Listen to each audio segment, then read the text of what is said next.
तर मित्रांनो, व्हिडिओ आपला इथे संपत नाही. मी जात आहो आता सप्तशृंगीसाठी थांबलेलो आहो बसस्थानकवरतं. तुम्ही जर त्र्यंबकेश्वरकडून दर्शन करता आणि दर्शन केल्यानंतर जर तुम्हाला सप्तशृंगी करायचं आहे तर सिव्हिल हॉस्पिटल म्हणून आहे, सिव्हिल हॉस्पिटल बस डेपो आहे हा. तर या बस डेपोवरून तुम्ही सप्तशृंगीची जे गाडी आहे ते पकडू शकता. यावल्या प्लॅटफॉर्म नंबरवरून, प्लॅटफॉर्म नंबर 7 आहे, या प्लॅटफॉर्मवरून तुम्ही पकडू शकता. आणि बघूया आता बस किती वेळामध्ये येते आणि कसा तिथला ॲटमॉस्फिअर आहे.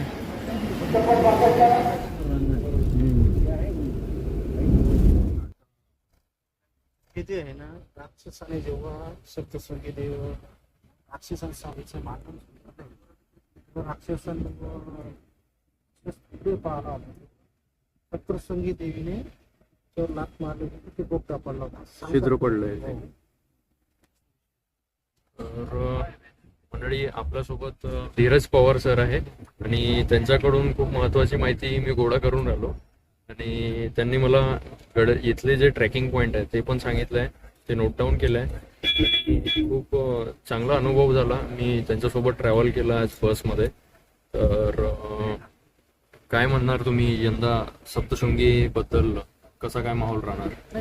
सप्तशृंगी हे आनंददायी आणि मातेचं मंदिर आहे. ओके. आणि तुम्हालाही तिथं गेल्यानंतर तुम्हाला एकदम प्रसन्नता वाटेल. आणि परत तुमच्या ज्या जे आहेत, जेवढे आहेत मित्रमंडळी, त्यांना परत तुम्ही रेफर करा आणि आमच्या सप्तशृंगी मातेचं दर्शन घ्यावं अशी आम्ही तुम्हाला सर्वांना मित्रमंडळींना विनंती करतो. नक्कीच मित्रांनो, जे सप्तशृंगी आहे ते 3.5 शक्तिपीठापैकी एक पीठ आहे, अर्धपीठ आहे. अर्धपीठ मानलं जाते पण ते आहे पूर्ण पीठच.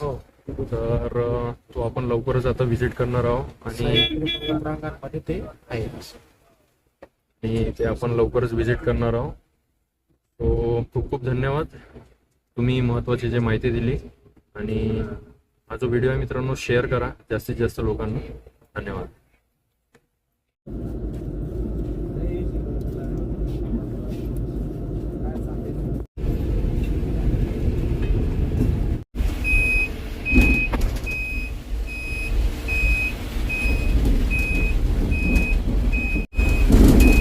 मित्रांनो, सप्तशृंगी गडावर जाण्यासाठी 12 किलोमीटरची फेरी आहे. ती बस सेवा जी आहे ते डायरेक्ट तुम्हाला गडावर तर पोहोचवते. आणि बघू शकता इथला जो ॲटमॉस्फिअर आहे, इथला जो वातावरण आहे, या सह्याद्री लेणीमधला जो एक सौंदर्य आहे तो तुम्हाला या ठिकाणी दिसत आहे. पूर्णपणे या ठिकाणी आभाळाने या पर्वताच्या अवतीभोवती एक धुक्यांची चादर बनवलेली आहे आणि खूप अप्रतिम जे आहे सह्याद्री दिसून राहिली. सो फायनली 2 तासाच्या प्रवासानंतर बसनी आपल्याला इकडे सुखरूपप्रमाणे पोहोचवलं आहे. मात्र या ठिकाणी जे ॲटमॉस्फिअर आहे खूप खतरनाक आहे. पूर्ण अंधुक वातावरण आहे. पूर्ण हे बघू शकता, एवढं फॉग आहे इथे. एवढ्या फॉगमध्ये गाडी चालवणं, एवढी मोठी गाडी चालवणं म्हणजे खूप अवघड आहे. दुसऱ्या ज्या गाड्या होत्या त्या कमीत कमी 10-20च्या स्पीडमध्ये चालत होत्या आणि बस जे आहे ते 40च्या स्पीडमध्ये जात होती. सो सलाम आहे की ते एवढं सगळ्या साऱ्या प्रवासांना सुखरूपप्रमाणे या ठिकाणी पोहोचवत आहे. आणि महत्त्वाचं म्हणजे जे बस आहे ती डायरेक्ट गडावर तर सोडून देते. तर इथे जो रस्ता आहे तो पण व्यवस्थित आहे, जेणेकरून डायरेक्ट गडावरचं जाता येतो. आता मी फटाफट मी आता रोपवे घेतो, कारण की वेळ नाही आहे आणि परत पण जायचं आहे. सो बघू आता रोपवेचा रस्ता कुठे आहे. जो एरिया आहे हा असा पार्किंगचा एरिया आहे, हा. तर या पार्किंगच्या एरियाकडून ही जी बिल्डिंग आहे इथून रोपवे मिळते.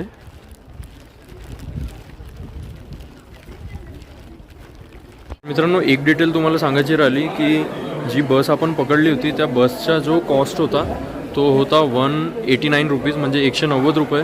तुम्हाला सिव्हिल हॉस्पिटल जे आहे, सिव्हिल लाईन हॉस्पिटल, तिथून तर सप्तशृंगीपर्यंत येण्याचा जो कॉस्ट आहे तो 189 रुपीज, 190 रुपये जो आहे तिकीट तो होता.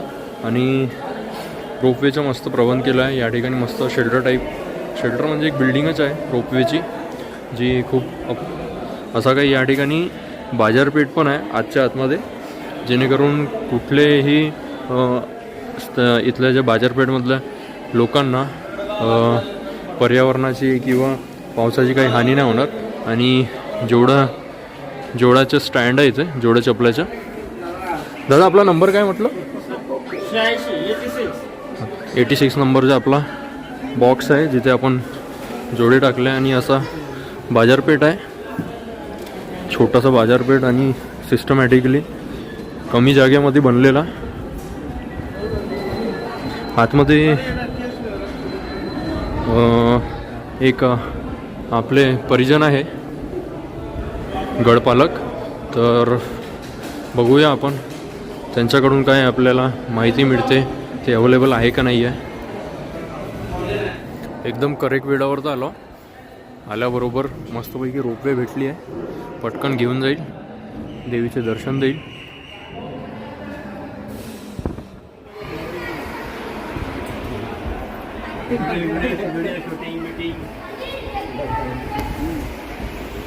छोटासा कंपार्टमेंट आहे, 1 2 3 4 5 बघू शकता. एक मिनटं, माझा ब्लॉक पकडून इथे 5 कंपार्टमेंट आहे. म्हणजे या रोपवेची जी कॅपॅसिटी आहे 50 लोकांची आहे.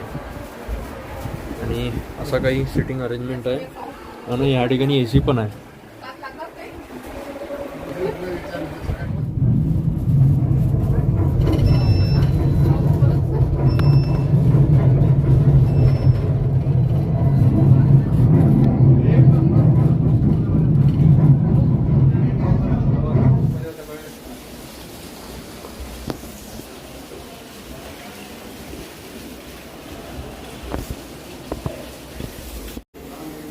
रोपवेनंतर अशा काही छोट्याशा पायऱ्या जे आहे ते चढून आपल्याला वरतं जाण्यासाठी मार्ग दिसतो इकडे.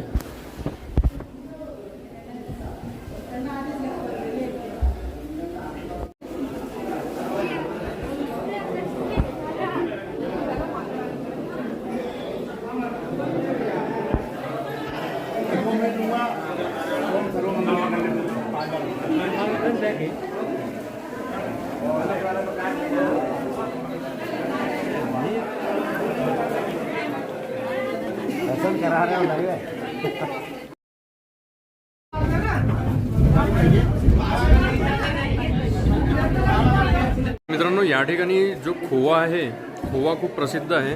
आणि दादाने मला एक सॅम्पल म्हणून दिला होता प्रसाद. दादा बघू. तर आम्ही टेस्ट केला आणि खूप अप्रतिम आहे. एकदम प्युअर खोवा, जो आपण म्हणतो नॅचरली जसा बनते त्या प्रकारचा हा जो. आणि एकदम प्युअर आहे.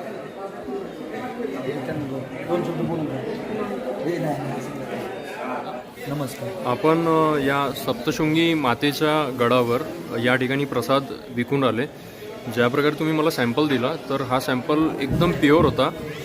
तर मला सांगू शकता इथल्या खोव्याची काय खासियत आहे? कलाकंद फेमस आहे इथं. कलाकंद आणि हा मलई पेढा. बरोबर. आम्ही 120 पावशेरने विकतो हा पेढा. तर हा एकदम असं प्युअर, याची चव जे आहे ते एकदम खाल्ल्याबरोबर कसं एक तोंडामध्ये एक वाटते की प्युअर प्रसाद म्हणून. तर हे कसं काय तुम्ही केलेलं आहे? दूध आणि साखरेपासून बनवलेलं असतं. हे तुम्ही घरी स्वतः बनवता काय? आम्हाला हा बाहेरून येतो, म्हणजे गावाकडून येतो हा पेढा. ओके. गावामध्ये एकदम प्युअर राहते त्याचं ते बनवलं आहे. फूड लायसन वगैरे सगळं आमचं. तर मित्रांनो, या ठिकाणी फूड लायसन्ससुद्धा आहे यांच्याकडे बघा. तर हायली रिकमेंडेड तुम्ही या ठिकाणी येऊन. रोपवे आहे, रोपवे पासून जवळच इकडे आलो आपण. बाजारपेठ आहे, बाजारपेठच्या लाईनीमध्ये या ठिकाणी तुम्ही प्रसाद घेऊ शकता. आणि प्युअर आहे एकदम. बिंदास तुम्ही घेऊ शकता आणि घरी घेऊन जाऊ शकता. खराब होण्याचे काहीही चान्सेस नाही आहे. खूप खूप धन्यवाद दादा.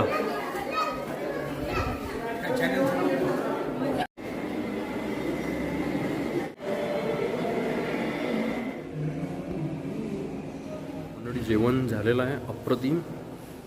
जेवणाचे 20 रुपयाची थाली आहे आणि 40 आणि 40 बहुतेक. तर जी 60वाली थाली होती ती मी घेतली होती आणि त्यामध्ये 2 भाज्या होत्या, गरम पोळी, जिरा राईस आणि रवा, वरण, ह्या सगळ्या गोष्टी होत्या. बाकी मला माहीत नाही 20वाल्या आणि 40वाल्या थालीमध्ये पण कदाचित सगळं सेमच असेल, पण व्यवस्था वगैरे खूप मस्त आहे. अशी काही सिटिंग अरेंजमेंट आहे. भक्तगण जेवण करून राहिले आणि ट्रस्टची पब्लिक आहे जी सेवा करत आहे. आणि जेवण खूप छान आहे, एकदम फ्रेश आहे आणि बेस्ट आहे. तर हायली रिकमेंड करतो मी, तुम्ही जर या ठिकाणी दर्शनासाठी येता तर सप्तशृंगीमध्ये या जो प्रसादालय जो आहे ते तिथे येऊन तुम्ही प्रसाद घेऊ शकता. आईच्या हाताचं जेवण खाऊन मन तृप्त झालं. सकाळपासून उपाशी पोटी होतो.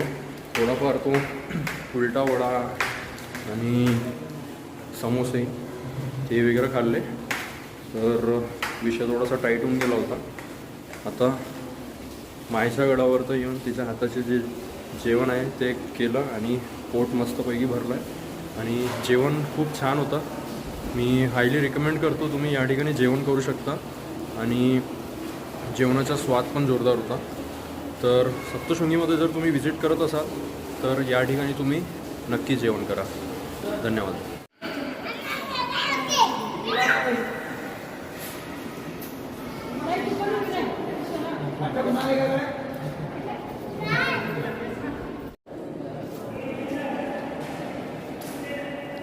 तर मंडळी, हा आहे प्रसादालय.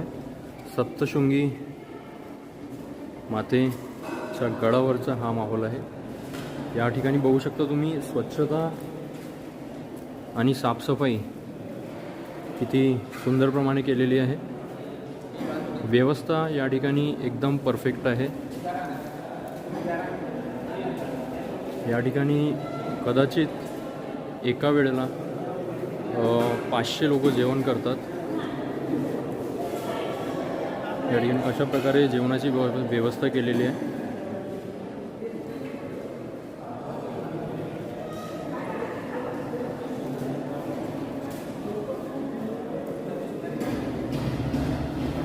इथे जर तुम्ही आला तर सर्वात पहिले इथे टोकन घ्यावं लागतो. या ठिकाणी तुम्हाला टोकन सबमिट करावं लागते, थाली घ्यावं लागते. त्यानंतर इथनं अशा प्रकारे हे जे आहे दादा बाकी सर्वांना प्रसाद सर्विंग करतात.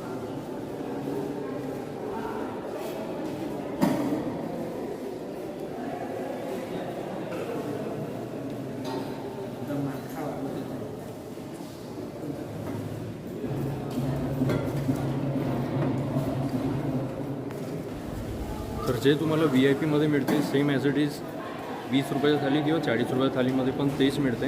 आणि जेवणाची जी क्वालिटी आहे ते खूप अप्रतिम आहे. त्याचबरोबर इथली साफसफाई जोरदार आहे आणि इथला जो स्टाफ आहे तो पण कोऑपरेटिव्ह आहे.